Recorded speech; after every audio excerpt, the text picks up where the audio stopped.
Greetings, ladies and mentalgets, and welcome to this latest episode of Tales from Outer Space, where I take a space-related story from around the internet and read it out loud for your enjoyment. All the relevant links are down below. Please don't forget to do the usual YouTube gumph, because if you don't, the nanite swarms will steal your other sock. But more importantly, as always, I hope that you enjoy. I'd quickly like to thank the following Tier 5 patrons and channel members for supporting the channel: Datamagnet and Bob the Dragon. Thank you very much. Story number 1.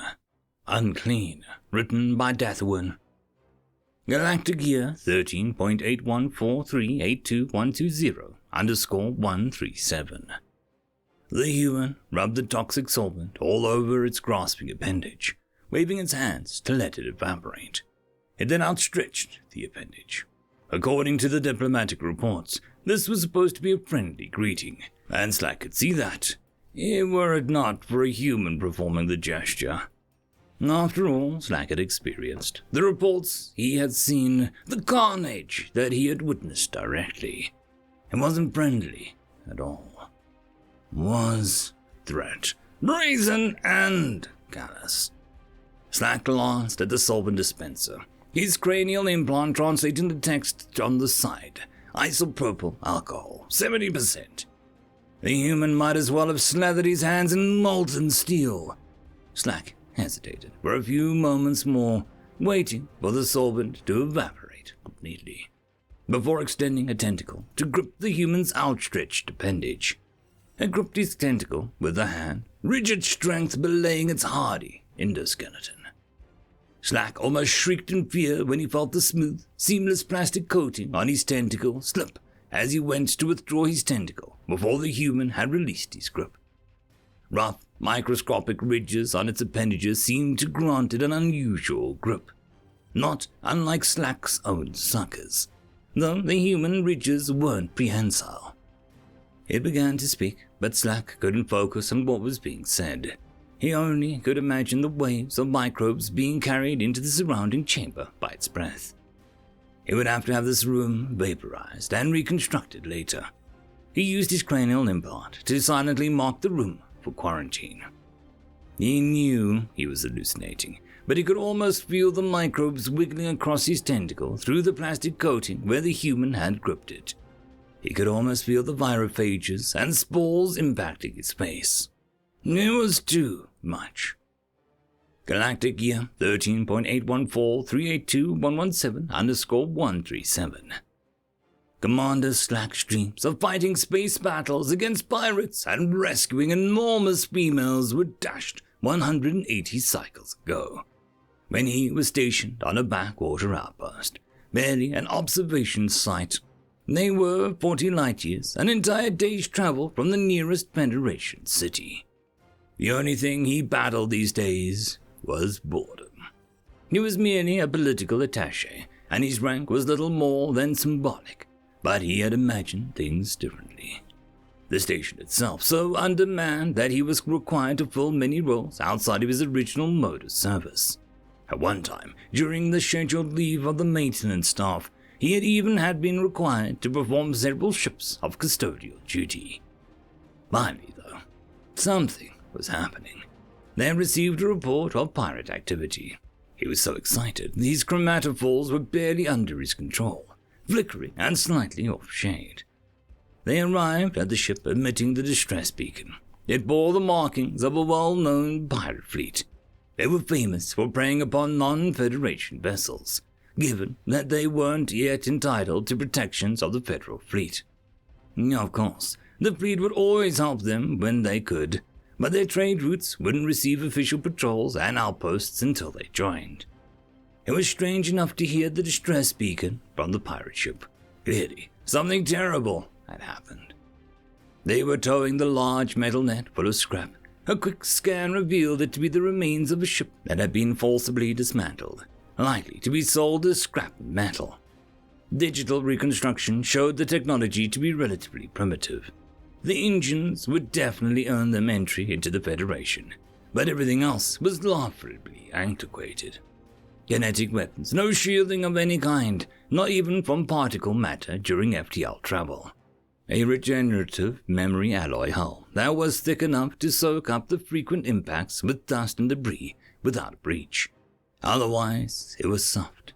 Ionization showed that it was no match for the energy pulse arrays of the derelict pirate vessel.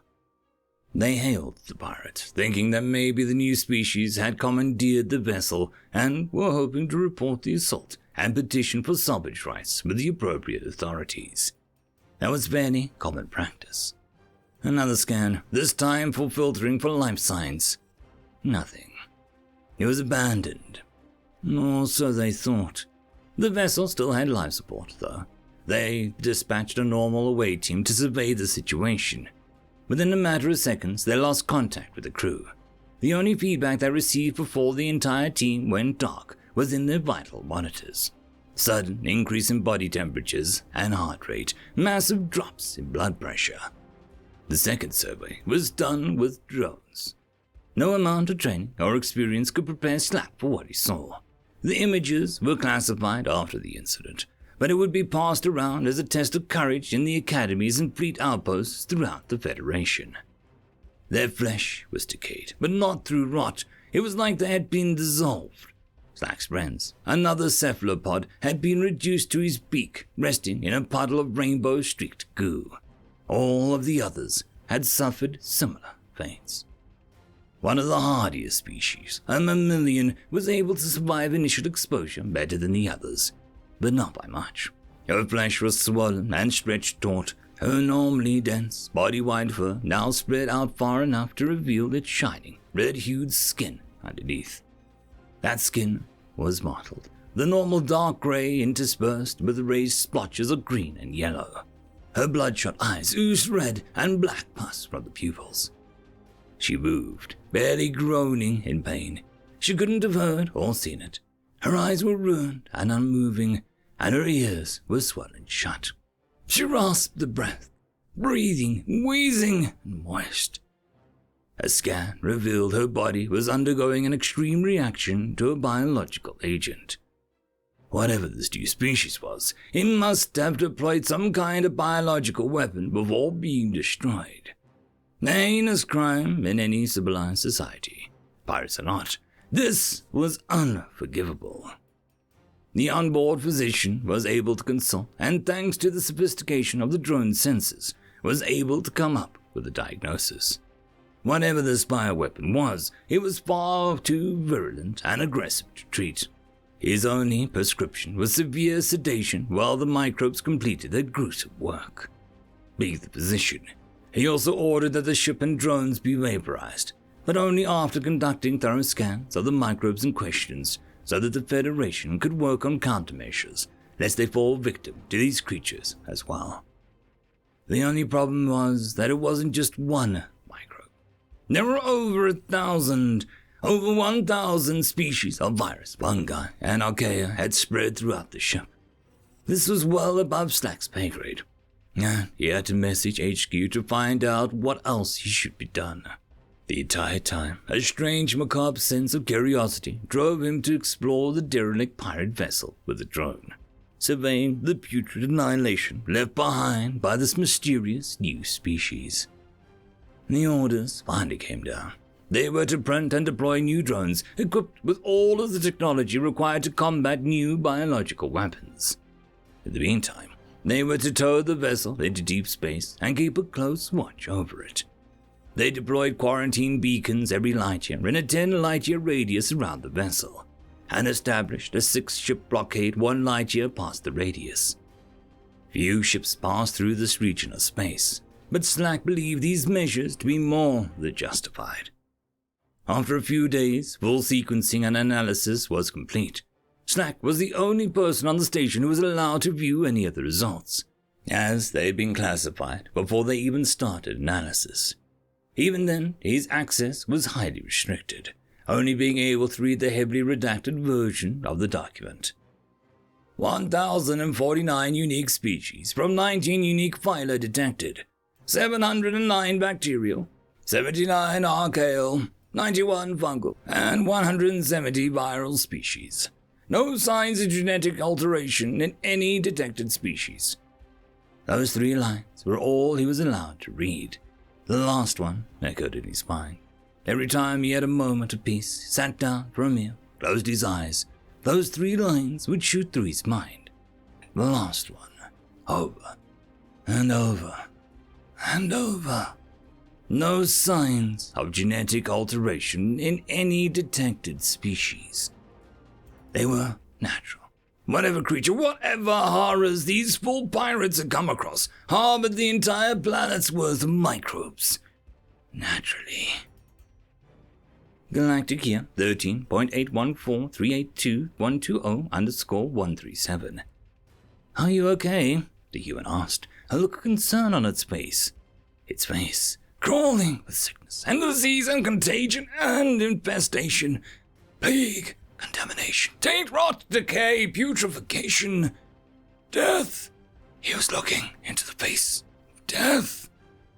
He had shaken hands with death.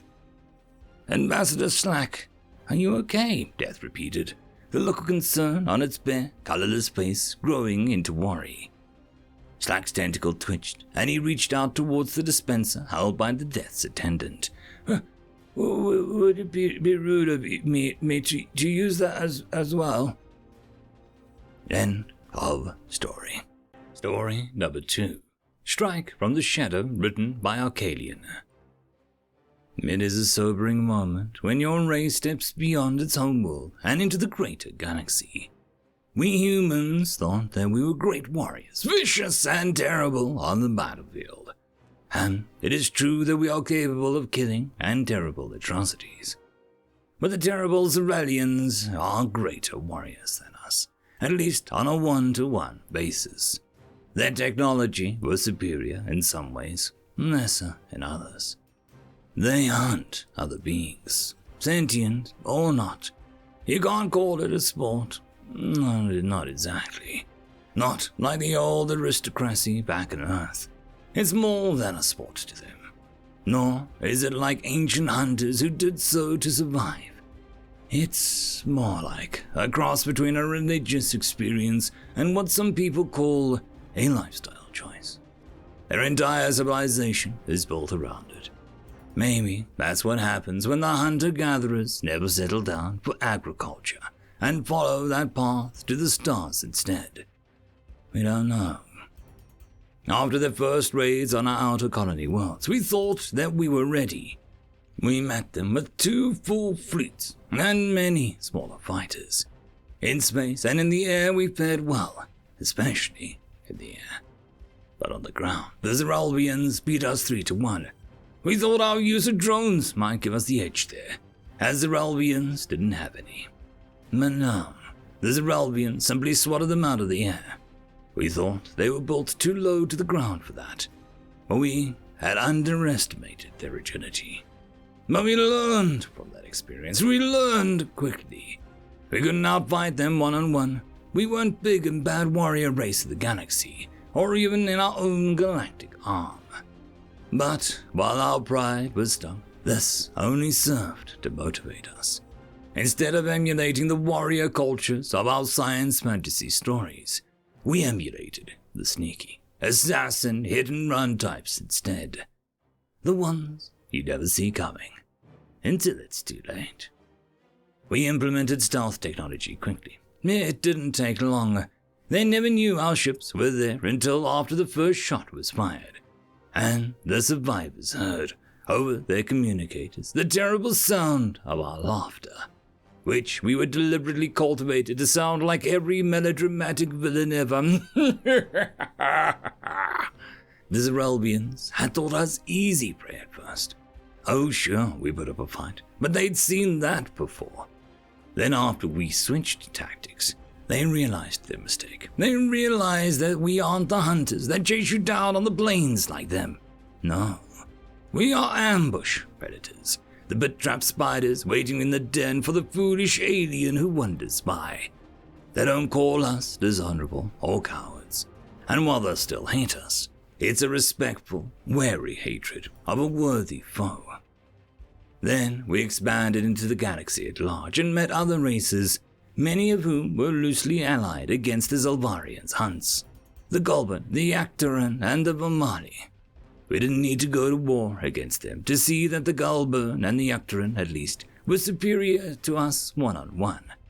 But they seemed only to want to fight wars defensively. Oh, the Yactaran had fought wars of conquest in the past, but only against non-sentient life on the worlds they wanted to colonize. And there was something to be said for purely defensive warfare. It had saved many a nation throughout human history. But it's nice to know, at least, that should it ever come to that, humanity won't have that limitation. Even so, it is clear that we should stick to surprise attacks from stealth. Even the Zeralvians, who have known us the longest, seem unable or willing to change their tactics on that front. A day fix, as the French call it. All the better for us. End of story. And that, my friends, concludes this video. I hope that you enjoyed, and if you do, please consider supporting the author, even by popping over and leaving a thumbs up or a nice comment, just to show your appreciation for the story. However, if you wish to support this channel, there are links down below which will help immensely. I will see you all in the next one, and until then, I hope that you have a fantastic day. Cheers.